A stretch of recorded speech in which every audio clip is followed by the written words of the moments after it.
ComicGains! And if you're new to the show, I'm Adam. I'm Zach, and this princess Royal House looking very low today, just like usual. Doing the princess wave. You do too. Bound respect, and Cook is outside going potty. Where she belongs. Don't let your dog go potty in the house. It's not a good thing. They should go outside. Potty Coco. Or on a pee pad. Zach likes pee pads, right? I don't know about that. No pee pads? No pee pads. No pee pads. All right, guys. Today we got a really fun episode for you. We got new comic book day, and it's a big one. Princess said somewhere around like close to $90. Oh, it's an expensive week for comics. A lot of new number ones, a lot of really exciting things coming out. Plus, as our thumbnail shows, we all did some reading this week, even the princess. So we got Ultimate X-Men issue number, and I'm going to cheat. What number are we at? 6. Issue number 6. As you guys know, we've been doing what? Yeah, we've been doing reviews every single week. Of all the Ultimates books that come out until the foreseeable future. I don't know if it's going to go on forever. If they go up to like 100 issues, that's going to be pretty crazy. Mm-hmm. But also, someone of the community challenged Princess to read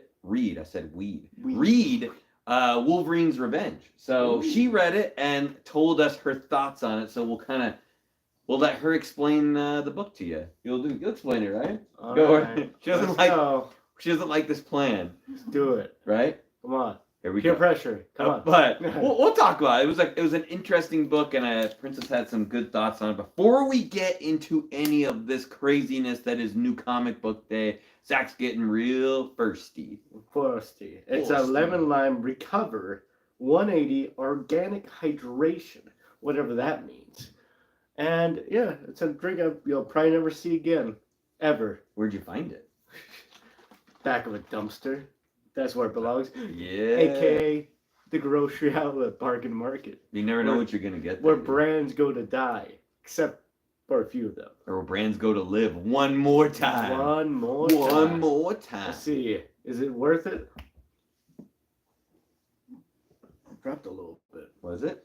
It's actually not bad. It's very light. Oh, has a nice little coconut kind of flavor to it. Very slight coconut. Flavor? Well, it's supposed to be lemon lime, but I think they put a little bit of coconut juice in there. Oh, nice. For an all-round flavor. I'm a big fan of the coconut juice. Yeah, it's not bad. The milk of the coconut. It's kind of bland, but it's not bad. All right, let's say hi to our friends before we get the ball rolling. Las Cruces from New Mexico is in the house. First on the show, Andrew, the king of New Comic Book Day, is here. How's it going, brother? Oh, I already started reading Nightclub. I'm loving it so far. Definitely getting some kick-ass vibes from that. A little bit. Same writer, though, so that's probably why it's kind of getting some similar stuff. Nucktech in the house. How's it going, Nucktech? Always good to see you. Steve Sayer in the house. Hey, Jeans Steve. are here. Oh, we got Han Solo. How's it going, Han Solo? Welcome in. Anthony, welcome in, Anthony. Congratulations on your Whatnot shows going so well. I saw you had some really stellar shows recently. Everyone, check out Anthony. Zero in the house. How's it going? Always good to see you, buddy. Milt, happy New Comic Book Day. Happy reading, Milt. John, welcome in, John. How's it going? Oh, Princess made you pinky swear to make the show times. Yeah, she did hook you up with the show times. It's like, Four Stringer, how's it going, Four Stringer? Good to see you, buddy. And he had some vanilla coconut drink today as well. Oh, nice. Oh, you guys are thinking on the same wavelength. Mm-hmm. You know what else is a good idea to think on the same wavelength? Hanging out with us on Whatnot. Yeah, and we will have a double header this week, guys. So come check it out. Both Adam and Zach will be on 3 p.m. Pacific Standard Time, our same crazy Drunken Madness show. Dollar Stars, where you get the best deals ever. And that leads directly into the Princess's show right after that at 6 p.m. So, yeah, come hang out. The weekend after that, we're going to be at Rose City Con. So we will all be off for a week. So you get to, come hang out with us then and we'll see how it goes. It's going to be fun. Right? Novus Collects. How's it going? Did you change your name to Novus Collects? There used to be Novus Eats. This is the same Novus, right? Mm-hmm. Deuce Boy! How's it going, Deuce Boy? He's been Novus Collects for a while. Has it? Did I miss it? No, what? No, he's Novus Eats on Whatnot, right? I don't know. What the Novus will have to tell us. I trust Novus. I'll have it. All right, guys. New comic book day. It is, and it's a beast. It's a beast. All right. I'm still kind of waiting for DC to kick off the absolute run, and then I'm going to jump into that. So be prepared. I know we normally talk a lot of Marvel around here, but I will get into a little bit of DC when that kicks off. So, all right. Oh, wait. Oh, yeah. There you go. Yes. Same guy. See, I knew it was the same guy.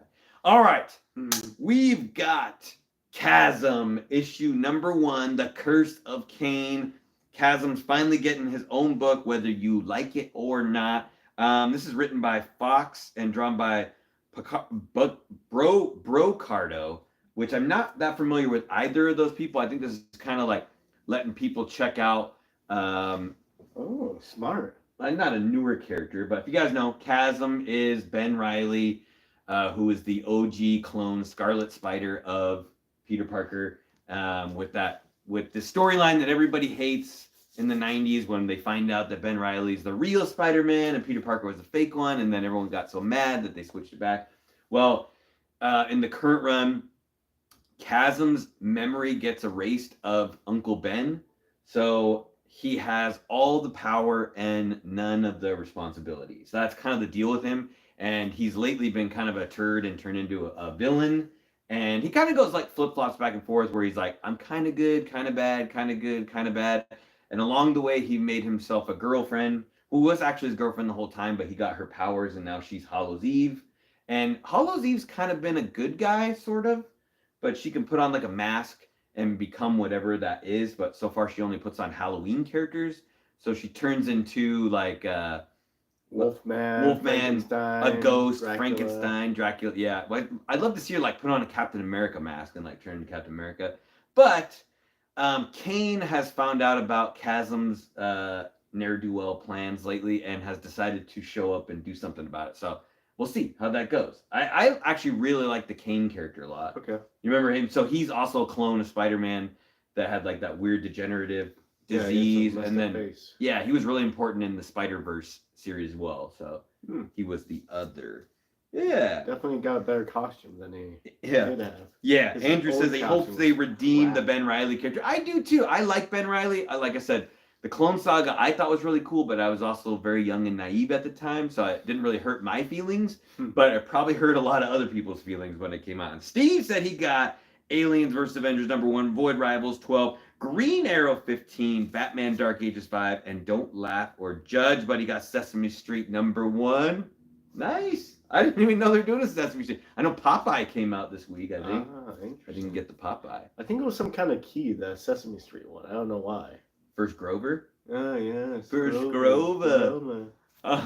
Thomas Cap's in the house. How's it going? Welcome in, buddy. All right, we all have to celebrate, guys, because it's Marvel's birthday, 85th anniversary. They've been around for 85 years. I remember when the little thing said 30 years in there. Mm-hmm. Now it's 85 years. 85. And Princess decided to get the wraparound Scotty Young Big Marvels cover, which is pretty fantastic. It's a $7 book?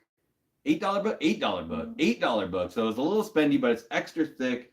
It's probably going to be chock full of a mixture of stories from different artists and different writers to kind of celebrate the 85 years of Marvel. I really liked the cover A that had Kari Andrews on it, but I couldn't justify buying like two $8 books. So another great thing about that is it's also celebrating Marvel's 50,000th issue printed. Oh yeah, Zach was saying that. And it's set up 50,000 years in the future. And when that comes out? Yeah. Oh, okay. And it's Wolverine and Deadpool. All right. Kind of like narrated. Still alive. Like 5 issues or 5 stories, I think, in it. Yeah, Princess said the same thing. A lot of high-priced books today that came out. Name change. Hola. Welcome in. Super Grover and the Blue Guy skits were funny. Awesome. $8. Damn. I know. It was. There's a couple $8 books in here today. I'll save that one. We got. All right. This is Phases of the Moon Knight issue #1, and I didn't realize who was going to be on the writing crew for this, so should be interesting. So it's not Jed McKay, so this one will be Schultz and Ben Percy, and it's going to be a split book, so it looks like The first half will be about Moon Knight, but who's the new one? The new guy that was in the other costume that Zach Midsummer? No, what was it? I have to think about for a second. Yeah, I can't remember. The new one. And then the other one's going to be, so the phase of the Moon Knight is supposed to be that there's been a lot of different Moon Knights over the years. So there's going to be one about like a medieval Moon Knight that was alive. I think it's actually more during like the Egyptian times. So sort of like Crusader Moon Knight. Oh yeah, Milt says definitely need a clear backing board for that, Scotty. You almost need to like unfold it and just have it like folded. No, Princess thinks that's a bad idea. Yeah, who was that guy? I was going to say the Spirit, but it was not. No, it's not. You keep thinking. Yeah. Anyway, we'll see where this one leads. They did do that weird one when Moon Knight was going on where they had that like 4-issue miniseries about Moon Knight that wasn't really included with the story, so we'll see where that one goes. But next up, we got Saga, issue number 68. They call it Chapter 68. Fiona Staples, Brian K. Vaughan. Still a really good. I've actually read every single issue, so I'm caught up. They came back from their hiatus, another hiatus. I think they've done like 3 so far, 3 or 4. And yeah, I mean, it's an amazing story. If you're reading it, hopefully you like it. It's still going strong. It's just changed a lot over the years. Funny thing, there's Hunter's Moon. And that's the other one. Oh, yes. Crap. I was close. But the new one, the one that wears the one that was like the other superhero from a long time ago. Oh. That put on the costume. Oh, it's Spectre? No, Spectre. I was just thinking about You keep thinking. But funny thing enough, Saga has no variant covers. You know that? They never make a variant cover for Saga. And it's only one cover, and it's always one thing, and it's like super... Well... Besides the first issue had a variant cover. Like it's other printings, but I don't think it has a variant cover. I'm pretty sure there's no variant cover for it. But we'll have to do some research. I won't get too deep into it because you got to either like Saga or not like Saga. But things are going good. It's more the daughter has grown up, so you're now kind of following her life is becoming more important than the 2 parents' life that were the original main characters. So obviously one of the parents may not be around, but maybe they'll come back. We will see. Andrew says trust in Ben Percy. I totally do. After the Ghost Rider run, the ending to Ghost Rider was pretty sick. The guy's face got ripped off. Now he has to walk around with no face. You know how that goes. This is super funny. So Spawn kills every Spawn, and I got the original one because it was kind of goofy, and McFarlane did a cool cover, and I don't know, I liked it, I guess. So this is the variant cover by Ben Templesmith. And it's kind of like Invader Zim, and the artwork's kind of similar to like Invader Zim, and kind of like a crackhead wrote it. Wow. But it's like super crazy. That's weird. Mm-hmm. Well, I mean, it's just all over the place. Oh, okay. Like the writing is. Oh, okay. Like there's this little guy. What's the poo spawn? What'd you call him? Remember? Oh no. What was it? Oh man, we're all having is a brain fart. Brain fart, Dave. Oh. He's like upset of all the other spawns, like Gunslinger Spawn and King Spawn. Turd Baby. Turd Baby. Yeah, he's like the Turd Baby one. Yeah, and he decides to go like kill them all, but it's like you can't tell if he's like in a dream sometimes. Like he goes in and out of reality, and now he like goes to SpawnCon and he's gonna like have a booth and. Everyone's going to all the other spawns and not him, so he gets really angry. But it's just all crazy. It's yeah. I don't know. The story's not very linear. I'd be very upset. It's just all over the place. But I'll keep reading it. I think they're only $2.99. Oh, really? Yeah. Spawn's always like $2.99 for their books. Where's the price right there? Right? Yeah. I mean, I was like $2.99. I'll see where the story's going. It's only 5 issues. Yeah. Void Rivals, issue number 12. I know Steve said he picked up that book as well. Robert Kirkman. On this one, this is the lead title in the Energon universe. This is the kind of thing that ties everything together. You have the two people, Romeo and Juliet characters that have been on both sides of these factions. They are the Void Rivals. They get crashed on a planet together. They have to survive, and they've slowly building a friendship with a little bit of like underlying, still like, you know, they're following their own people. They finally had a lot of the Transformers been more involved, and they ended up fighting a villain who I think it might turn out to be more of a main character. They defeated him, like cut his arm off or whatever, but seems like he may be turning out to be more important than we thought. It reads, because I'm reading The Walking Dead. This book reads very similar to Walking Dead, probably because they're both written by Robert Kirkman, but it's very similar. Like the book's very short. You're always kind of like, oh, I can't believe this is already over. And then there's a ton of note pages at the end. Oh, that's interesting. Yeah, he always takes a lot of notes about like where the book was going, and then kind of like there's also a lot of ads too. So the book's kind of short. It's always short, but it's good. I still really like Void Rivals. Very good. I finally got a book I've been waiting for, guys, and right on time for issue 2 to come out. This is NYX. And I am embarrassed to say I did not realize it was New York X-Men the entire time. I just didn't know what NYX even standed for. Oh, so I had to look it up. Shroud. I knew it started with an S. Story about Shroud. Moon Knight was Shroud. Thank you, Zach. What the cover? I think this is, I don't think it's Kelly Thompson who's doing the story, but it's going to be an X-Men team centered around Kamala Khan. And she's leading the team, and it's got X-23 and 3 or 4 other like lesser known characters on the team. I'm probably gonna read like the first couple issues and see if I like it and go with it. I definitely love Kamala a lot, and I feel like her and X-23 could be kind of cool together on the same team, unless it's Gabby. Might be Gabby. It could be Gabby. It kind of looks like Gabby. I kind of like Gabby. It might be Gabby. I think Gabby's better. Ooh. You think Gabby's better? Yeah, I like the Gabby. Daphne Keene. Who's Daphne Keene? I think that's the actress's name. Oh, what the heck? Who's Daphne Keene? It's Laura McKinney. Laura Kinney. Not McKinney. McKinney. Agu's lurking in the background. But we'll see. I'll let you guys know how I feel about NY. I've read almost all the X-Men titles, the new ones coming out so far, so we'll see.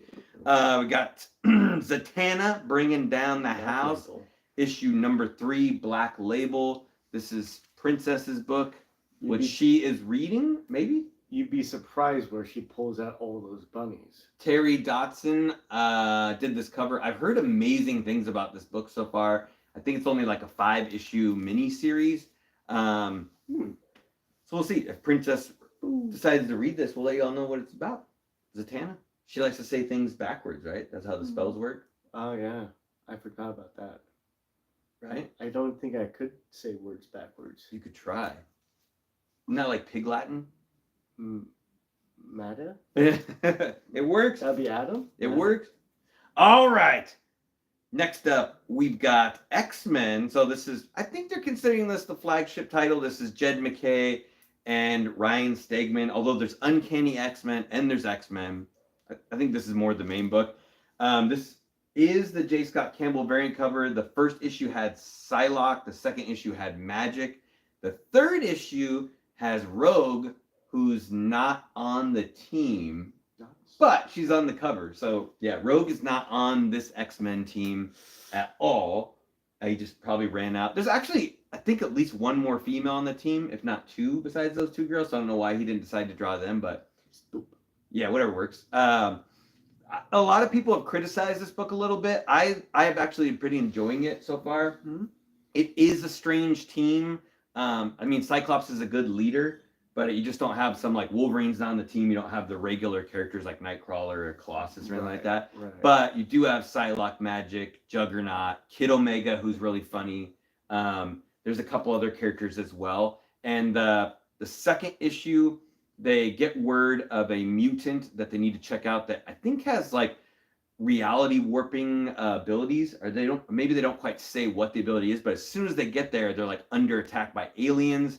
So then they get to have like this really cool fight with these aliens that are there, and they're like kind of killing them at the same time. And then they realize that it's the mutant that they're hunting down has reality warped this into them believing that there's a bunch of like aliens there. And then they fake the kid's death, and they're like, oh, he died.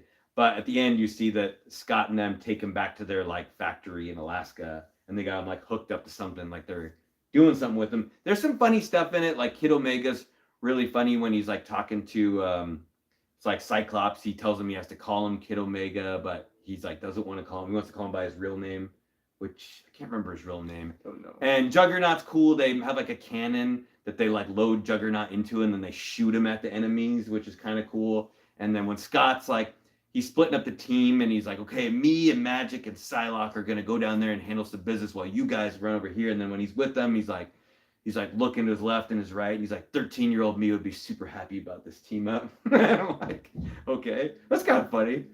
That's pretty funny, right?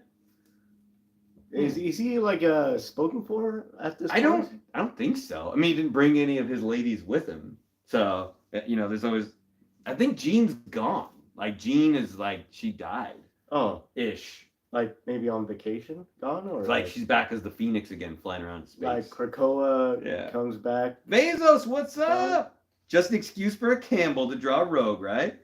Exactly. And Agu's loving the Dotson cover. Yep, very good. Yeah, there is a book called Phoenix out right now, and they did issue 1, and then that's the one where people were accusing the artist of tracing, like actually tracing scenes from other comics, and people were kind of upset about that a little bit. And then the second issue came out, but I've heard it's like super cosmic-y, like they're like it's just Jean in space.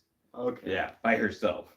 Oh, Quentin Quire. Yes, Quentin Quire. A real solo adventure. Yeah. Only one character. That would be lame. Yeah, I don't know. I have not been reading it, but yeah. Grim Fairy Tales issue number 87. Beautiful Ivan Tao cover with a witch. Wicked Witch of the West. It's the Wicked Witch of the East. Yeah. I don't know, Grim Fairy Tales, that's almost a tongue twister, has some really beautiful covers sometimes, so make sure to check those out when they're coming out. If you're into that sort of thing, Princess was probably digging that cover and snagged that one. Quentin Quire. Yeah, that's what he kept saying. He's all like, Quentin Quire, we need you to go over here. And he's like, nope, you gotta say it, Scott. You gotta say my name. It's Kid Omega. And he's like, I'm not calling you that. He's like, yeah, you will. Something's Killing the Children, issue number 40 came out today, guys.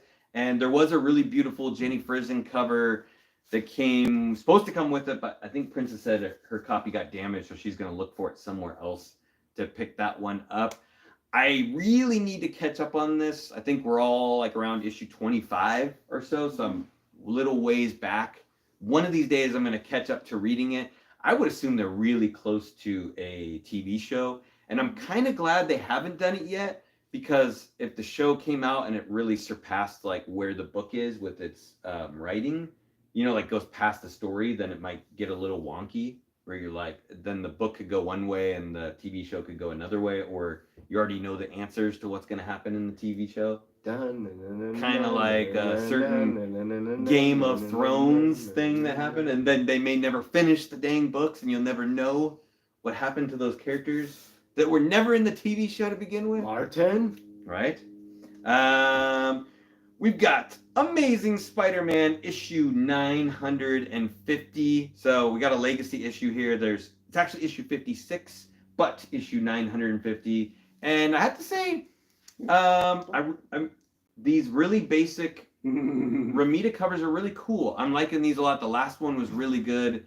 This is an extra thick. I think it's $8 issue as well. Probably was this one $8 as well? $8. It's a double-sized giant issue. Like I said, I think Zeb Wells was supposed to be finished with the book 2 issues ago, and they either didn't have the next guy lined up, so they asked him to do the next 5 issues, which was cool because it gives him the anniversary issue at 950. But like the one before this, it's very simple, but it looks like a classic cover. It's not an homage to something. It's Tombstone, like kind of attacking Peter, and he's got the classic like half-faced Spider-Man, which is, really reminiscent of like the Bronze Age Spider-Man stuff or Silver Age, more even like Silver Age. The last issue was super basic story, but I actually really enjoyed it. Peter goes on a date with this girl he's been interested in, and I can't remember the girl's name. If it wasn't Mary Jane, it wasn't because he's like kind of single now. But it's this girl who's been in the story a little bit, and when he goes on the date, she tells him, she's like, we can't keep doing this if you're always disappearing all the time, standard Peter stuff. And like on the date, he's like, okay, I'm totally in. We should like try this out. And then he sees like Rhino and some other character like fly past him in the window, and he's like, hold that thought, and like leaves and like tries to deal with them, and like comes back into the date, and like she thinks like it's all over, and then like he kind of commits to her a little bit at the end of the thing. So, and he has like a funny run-in with Rhino, and I can't remember the other character, but I think he helps him get like the little girl character helps Rhino get on a dating app so he can find a female that is also stuck in a Rhino costume. You know he can't take that costume off. He just poops right in the costume. I don't think so. Matt Milt says he got the Frizzen one. Really nice, yeah. But I thought it was very basic ASM issue, but I kind of dug it. I don't know. Maybe it was like that wholesomeness. Oh, first. Wholesomeness. Speaking of $8 issues, we got Aliens versus Avengers has finally come out. And, of course, Scotty Young did an issue for this one as well. Pretty funny. A lot of people are really excited about this book to read it. Jonathan Hickman wrote this issue. So that's kind of a big deal. Aliens, I said, yeah, Aliens versus Avengers. This cover is pretty cool. You see like a face hugger right on Cap's face. I wouldn't put too much stock into who's on the cover because I feel like some of these Scotty Young books have nothing to do with what's going on the inside. Like he has no clue what the story's about. So those characters might not even be in it. But it's pretty cool. I'm not a huge crossover fan. Like they did like the Predator and is he gonna blow up? There's like the Predator and Black Panther, the Predator and Wolverine, which I heard both of those were excellent, like really, really good. Not just kind of good, they were really good. So this has an opportunity to be really, really awesome. Just not my cup of tea reading about aliens and Avengers. I mean, unless it's in continuity, I would maybe get a little more on board with it. But the Gaines crew buy the Batman popcorn bucket. Was there a Batman popcorn bucket? For what? Batman movie? What Batman movie came out? I'm lost. Princess is the only one that knows, and she's not going to tell us. Oh well, wasn't there the Penguin TV series? Why would there be a bucket for that? Why not? Like for your home? It's coming on HBO. Get a bucket. It's out of continuity, Bezos says. Speaking of out of continuity, we got Wolverine's Revenge from last week, and thought I'd give you guys. You don't have to open it all. I don't unless you want to open it. But Wolverine's Revenge. Actually, Bezos is here in the room, and he challenged the princess to read this book so that they could talk about it. So that challenge is open to anybody. If you want to challenge the princess to read any of the books from this week, she will read them and talk to you about it over IG probably. She's like, no, don't do that. I'm gonna have to read way more of the book. But she was telling me she was surprised about the book, and she said she was very confused why the characters would be interacting that way, probably because it was out of continuity. I don't think she put that together. I had no idea it was going to be out of continuity either when you're reading it. But Wolverine he's like kind of chilling in the Savage Land and guts some dinosaurs all cool like. There is a red band edition, so it's probably much more bloodier when he's gutting the dinosaurs. I'm sure it's really cool. Then Nick Fury shows up and he's like, I have a mission for you. You have to help save America. And he's like, dude, I'm Canadian. I don't care about America. And he's like, well, Canada's destroyed and done, so now you're American. And he's like, okay. And they kind of borrowed the whole theme from the cartoon where like Magneto blasts off an EMP and puts everybody back in the Dark Ages and like destroys everything. And at that time, they put together this team of Captain America and Winter Soldier and plus some other S.H.I.E.L.D. agents, which I think Maria Hill was there, which was cool. And I'm like, oh, cool, Maria Hill's back on the team. And then they have a like power generator or fusion generator in this other country, and because we're America, we're gonna go take it from them. They don't deserve it anymore. We deserve it. And so like when they go there to go get it, it's being guarded by a whole bunch of random people. And yeah, totally. Hickman just wanted like these random people to be there. Some of them are probably important, but the people guarding the other thing was like Omega Red and Deadpool and Colossus and somebody else. I think I'm missing one other person. Yeah. Sabretooth. And they basically kill everybody on their team except for Wolverine. Like to kill Maria Hill, and then they capture Captain America and Winter Soldier and Wolverine, and then they put bombs inside their chest and they blow them to smithereens. And it's cool. I'm interested to see where this goes. The artwork's by Capullo, so it's insane. But did you liked it? Princess liked it. I think she liked it. She, like I said, she was confused. It was weird to see like Wolverine and Colossus just be like bad guys. What are we looking at? I want it. What is $35. Oh, you're looking up the bucket. Yeah. What? Why would you need to eat popcorn out of that? I don't know. It lights up too. Oh, excellent dino covers, Milt says. Yeah, there's some good dino covers. Pretty sure Wolverine is the only surly Canadian. There you go. There you go. Oh, yeah. And basically, yeah, they use white Nick Fury and not Sam Jackson Nick Fury. Although both of them are in continuity now. Since he has his son is the Sam Jackson that he has. Apparently he's had a couple extra children.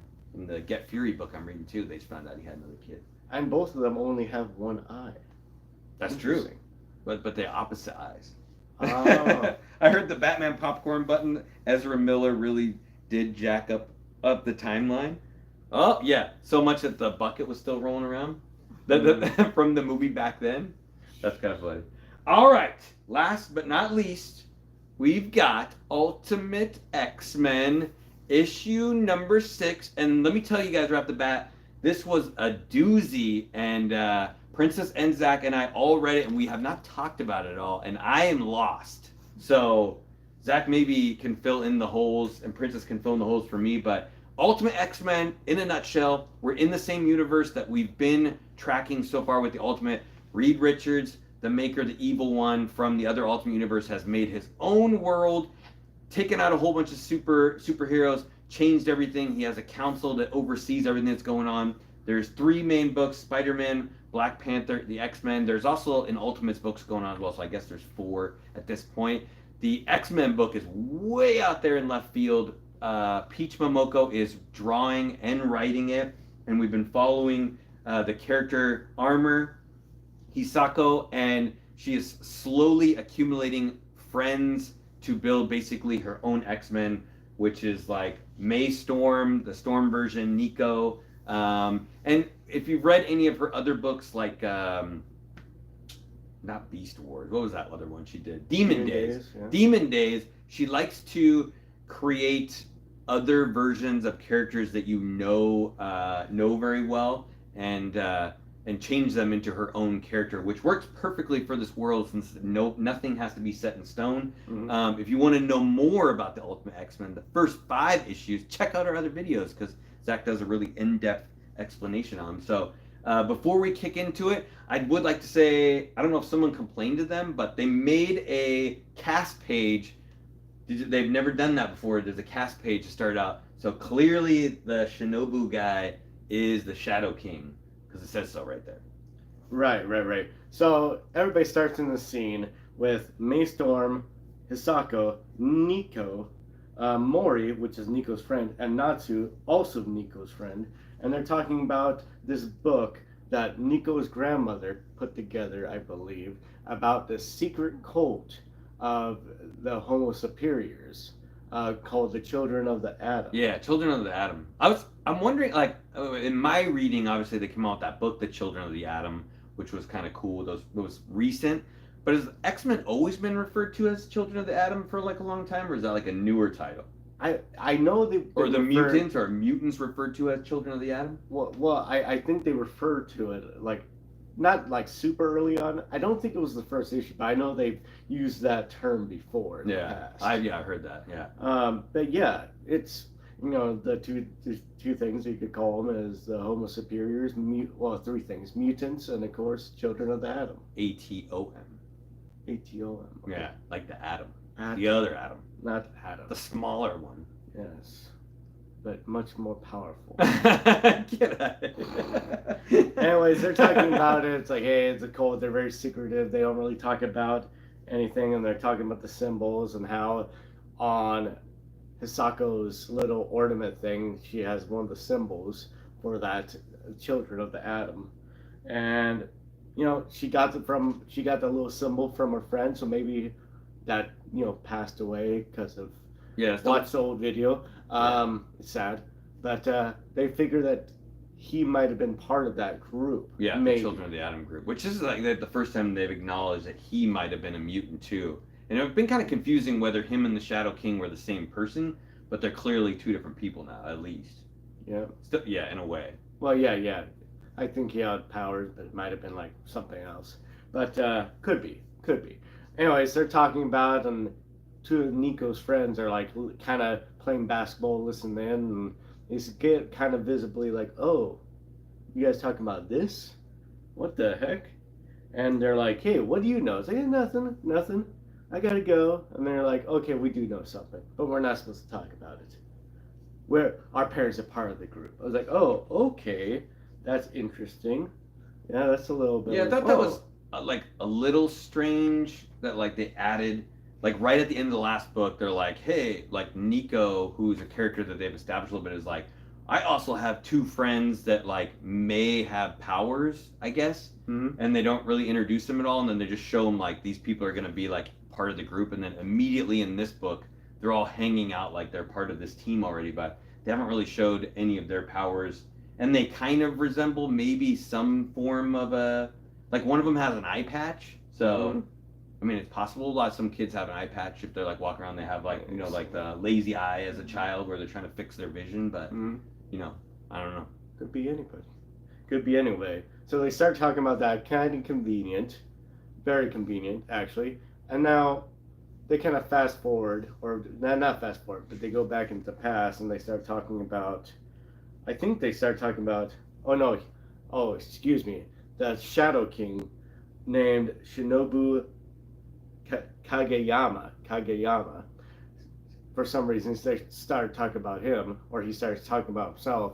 Well, just for give a little backstory, and how he was an average person with average grades, average friends, average house, average dog.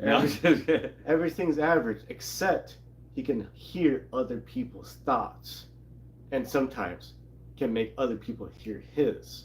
Kind of creepy. A little creepy. Yeah. It's kind of like this is the time. He's kind of been the villain of the story, secret villain. So this is sort of like the book where you get the origin of the villain, so to speak. Yeah. Exactly. Mm-hmm. So which is kind of good. Kind of like give a little bit of a background, more of a fill up the background. Here's the story and there's the background. Anyways. There it is. Yes. So talking in people's heads, like his mother. He talked in the heads of mother, creeped her out. She tried to kill him, apparently. That's kind of messed up. Bad mom. And, things started getting better a little bit once they found this group. And so, once they joined the Children of the Atom? Yeah, once they joined the Children of the Atom and joined this cult group that make them drink things and put, like, electrodes or some kind of stuff. Yeah, they have, like, this helmet on, and then there's, like, a bunch of, like, cords coming off the helmet. Which sort of reminds me of some sort of like version of Cerebro a little bit. Yeah. But it's like different, I don't know. And then there's like multiple people wearing the helmet in the same room together. So I have like no idea what that means, but it's. Well, they all play. One of them's Surge. You can tell the middle person is Surge. Is one of them, yeah. And I can't tell the person on the very right, but it looks like you got one dude. That one dude we're talking about, the Shadow King, and then two females. One Surge and another one we don't know. And saying that this one's actually pretty short for a stringer, like this one, yeah. Yeah, this is a pretty good one. Mm-hmm. And it talks about how his mother got better ever since meeting this group. Allegedly, she has those crazy eyes they show in the picture, and how he somehow met the Shadow King. How somehow he met Hisako. Yeah, they run into each other quite a bit. I mean, it's kind of like vague, but like. Also, like, it shows her meeting him, like, in the past, a little bit of the past before in previous books, and he was just kind of like, hey, I'm this guy. Or he doesn't even introduce himself. It's they know each other, but, like, kind of, like, barely, it seems. Unless he would, like, erased her memory or something. It's a little confusing. And saying, like, oh, my whole reason for living up to this point, other than the people that helped me, is because of Hisako, which is kind of confusing because they hardly had any interactions. It could be like, seemed like he was kind of like a stalker, like he's like watching her from afar, and he's like, oh yeah, she's helping me out with my problems, but she's like not really talking to him. That's what I was getting from it. So now they cut back to the new X-Men playing in the field. Actually, not playing right now. They're talking about serious business, trying to figure out who these people that Adam are. And then, of course, they got some leads. And of course, speak of the devil, he shows up. The Shadow King kind of shows up randomly. It's like as a shadow form, creeping them out. And well, the two girls also that they added to the group from the previous book both say that they are in the Children of the Atom as well, and they're hanging out with them. So like when he shows up too, they do know his powers already, because they're like, careful, like whatever he shows you is not going to be real, and like don't let him get into your mind. So I thought that was kind of interesting that they already like kind of know his deal. Yeah. You know. And they said we should run, but then the X-Men, the new X-Men, the Ultimate X-Men say, nay, we're gonna fight, and he whooped his butt pretty good. Yeah, I like that picture where they show him like standing at the ready, but it's just the three girls, like Armor, Storm, and Nico, and they like they've all kind of had trouble using their powers so far, but then this time is like where their powers turn on immediately when they need them, and they're like ready at the go. Like they're just like her armor comes on, the staff powers up, and like Storm's got like the kind of like the storm and lightning around her. The storm. And Hisako runs in, armor ablazing, and she's ready to fight the Shadow, basically mano a mano. And you can tell by the next scene that the Shadow King is actually feeling these hits. He's physically in another location, but his shadows is with the X-Men fighting. And yeah, apparently she can really hurt him. At least she can. I don't know about the others. But she's grabbing onto the Shadow, causing him pain, and you know, I don't know what her point is other than to whoop his butt. And then he kind of manifests himself a little bit more physically there. And he says, "Hi, Hisako, do you remember me?" And obviously she doesn't. It's like, "Who are you, you freaking creep?" And yeah, he was. Wonder if like the armor's like psionic a little bit. It sort of looks similar to like Psylocke's power, like the same color, you know? Yeah. Like because like she's able to grab him in like the shadow form and rip him around a bunch. Has to have some sort of like mental power as well. Yeah, has something. She's definitely mental. Same thing with him. But I like the character. I like Hisako. And you know, she gets the Shadow King right where she wants him, and Nico, is it Nico? Nico, yeah, comes in with Staff of One or something like that. I can't remember what. I don't know if they've named it yet in this one, but yeah, that was the Staff of One is in the regular Marvel universe. Yeah. Yeah, member of the Runaways in our universe, or the main universe. Not right now. And was able to suck up the Shadow. I don't know what purpose, you know, hoovers him. Whether they're hoovers the Liger, Shadow. what's up, buddy? And then they say, "All right, end of the day, let's go home." Hisako says like, "I felt very powerful being part of the team, more powerful than I normally do." So that's cool. So she's really digging the teamwork that they have. And of course, the Shadow King is really upset, crying. His mom's like, "What's wrong? Everything will be okay, buddy. I'll make you another meal." No, she doesn't say that. She says, "We're gonna take it back to the Children of the Atom." Time for your bath. Yeah, and takes it back and then gets hooked up. Looks like they put a bowl on his head and then hooks him up to all these cords again. Yeah, the same thing. And then they give him that magic drink. Yeah. Which is weird. They kind of act like he's depleted. Like after she beat him, he's like, ugh, like all kind of crappy. And then when they take him back to the Children of Atom and give him that drink, and then there's a big reveal at the end. And what did you make of this reveal? Well, obviously, he's able to absorb some kind of power from this guy that's hooked up also. They're draining something out of this one person that's hooked up like in an X faction. So I think it's probably maybe like a X-Men from the main universe. I don't know. Yeah, and they're absorbing his powers. But it's the cross or the X, and it's like the Wolverine on it, you know, from the book, the famous one where he's like kind of like Jesus tied up on the X, and he's absorbing something from the Shadow King kid, and the doctors around him are like, "Oh, he's one of the chosen ones. We got to keep him strong." You know what I mean?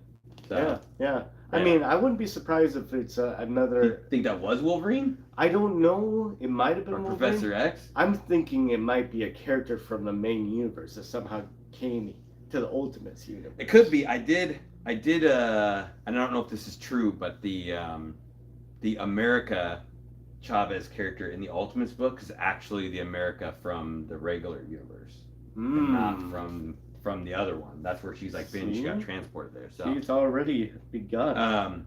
Yeah. So what did you guys think? I thought it was pretty decent. Not a super long read, not super short, so that was nice. A little bit of action, a little bit of plot building. I thought it was probably 3.7 out of 5. Yeah, give it like a 3.5. I'm digging it. Thank you. It just, the pacing is a little weird on X-Men, just like as of late, where it started out really slow and the character building was like really good, where you're like getting really in depth into like the characters, and now they just like front loaded like or back loaded a whole bunch of characters really quick. Like in 2 issues, went from having like 2 or 3 main characters to like 8 in like 1.5 issues, where I'm like, whoa, this is a lot of people to follow. Which I don't know, maybe they should have started out with more characters to begin with and then lead into it. But we'll see. I'm still really excited about it. But I just hope, the main. Oh, Coco, come here. Oh, there's people outside. So I think the main thing is that they got to remember that characters have character. So if you just throw a bunch of characters in there, how can they have character? I agree. It sounds kind of dumb, but it's like, come on. You gotta see them interact with each other more and slowly add more people in, or else it's just one character added that has like no soul. Totally. My dog, or your dog, was just barking too. Interested in the stream. There you go. Coco's making everybody interested. Let me answer some questions, because a couple people asked some good questions earlier on. John was saying, outside of New Comic Day, what was y'all first comic book purchase or read? Do you remember what you first read, Zach? I think it was when I first started Get Comics. Well, he's just wondering what do you remember the first thing you read? Oh, wasn't a good read, but it was like Robin, that miniseries in the 90s with the holographic. That one was supposed to be good, right? Oh, that's the third one. Yeah, the third one. The first book that I actually really, really enjoyed reading, I still have it to this day, was the Image Backlash series. It was like went from issue 1 to issue 40 or 50 somethings. There was a lot of issues, and it's kind of weird, but it's kind of good at the same time. It's like kind of how would you say? It's like Venom, but not Venom. It's like a female Venom, and then a dude that. For Backlash? Like, yeah, and Brett he was Booth? Yeah, Backlash. And the guy he was the Image version of Omega Red, because he had these little whips that he like absorbed people's energy with, but he should. But he didn't have any negative effects other than that. And I guess he had a sore body from working hard, being a superhero. Yeah. I can remember probably 2 of the runs. I mean, I know I've had a bunch of comics like growing up when I was a little younger, but the ones I remember reading first was probably Maximum Carnage, when I got issue 4 at a antique store. And then I remember getting the collected version of The Death of Superman. Like right when it came out, they had like that collected book, and getting that. And I remember that was like the first thing I read an entire like segment of The Death of Superman. I don't know. Princess, did you put something in the chat? Oh, Princess can't remember what she got. Yeah, Milt said, hope the Ultimate X-Men book picks up a little slow. Like, I think it did kind of pick up, but maybe almost like too fast. And Andrew said, Children of the Atom reflects the atom age of World War II. I think that does sound right. The splitting of the atom, the creating like the nuclear bomb. I know they do. Marvel kind of goes in phases. They change like certain characters, like in the 60s, were all created through radiation, and then as time goes on, then it becomes like more genetically enhanced things, like changing DNA, and probably pretty soon it's going to be like AI characters are based on like changing like their AI. Andrew says, first comic you remember? Oh, X-Men 251. Oh, all right. Oh, that's the book, not the first one you read. I'm sure you read earlier than that. What are you guys using for your comic book display shelf? Did you buy them or make them? Oh, make them. I can't remember. It was like some kind of like window bracket that we were able to like buy and attach into the groove of the brick. So brick frame. Milt saying here, the first one he read, Batman 186. That's probably old. Yeah, nice. And Oh, Fortune said, I still have one of them. Batman 308 Whitman variant must have gotten from Kmart or something. Nice. That's cool. Nice. Batman would have been a good one to read. I know I had a lot of Batman books. I just don't remember, like, if I understood what I was reading when I was getting them. And, next, I probably won't watch. They want to watch What Not Show on Saturday. Going to Tucson. Oh, Tucson Comic Con. Don't worry about it, dude. Enjoy the con. We appreciate you whenever you guys can make it. But, and definitely enjoy hunting for comics more than hanging out with us. That's sometimes you can find comics hanging out with us, but cons are pretty awesome. We are definitely going to go to that. And Liger says, mine was a reprint of Spider-Man, which was the cameo of Mary Jane Watson. Oh, all right. That would have been, which one is that? Is that the one with, like, the rhino? Or close to? Oh, yeah. There depends on which one that you mean, because I think Spider-Man 35 has, like, maybe the shadow of her. And then, yeah, I think he's saying the cameo. That would have been the cameo, right? Yeah, I think it's 35 or 42. Yeah. Good ones, though. That's a good question. Everyone should be thinking about, like, what's the one that you read that really got you into comics you remember? I did read a ton of Archie comics when I was really younger, too. I have no idea why, but not that there's anything wrong with Archie, but... Archie Digest. Dude, I would go to the grocery store and my mom would buy me, like, those little ones, the double digest, and, like, here you go. And then I would just read those in the car. I don't know 26 why. and 35, that sounds about right. And I forgot to show you guys this if you guys didn't see it. This was kind of cool. I'm actually really proud of Marvel for putting this out. This is Marvel Must-Haves. It was free today. I don't know if your guys' shop gave you this one. That's really cool. So it actually has 3 full issues of comic books, and it has Spectacular Spider-Man issue number 1, which is amazing. Has Gods issue number, it's maybe issue number 2. Issue number 2, maybe issue number 1. And it has a full issue of Avengers Twilight number 1. And I think inside there's a code you can put in, and it'll also give you, like, issue number 2 of each of those books as well. So I think you get, like, 6 free issues of comics. So if they're trying to get people to read these for free, that's pretty dope. It's pretty dope. You know what I mean? I paid money for these. Yeah. This time you get for free. Yeah, but that's cool. So check that out. If you guys get that copy and you've already read those, like, maybe give it to somebody else, and maybe they will get in love with comics as well. Right? Yeah, exactly. Deuce Boy had a question. What grills are you looking for? Asking us and everybody in the chat, of course. Oh, I mean, right now, attainable grail, I'm trying to knock off Batman Beyond issue number 1 off my list, which I did buy one, and it came destroyed in the mail, and I had to return it.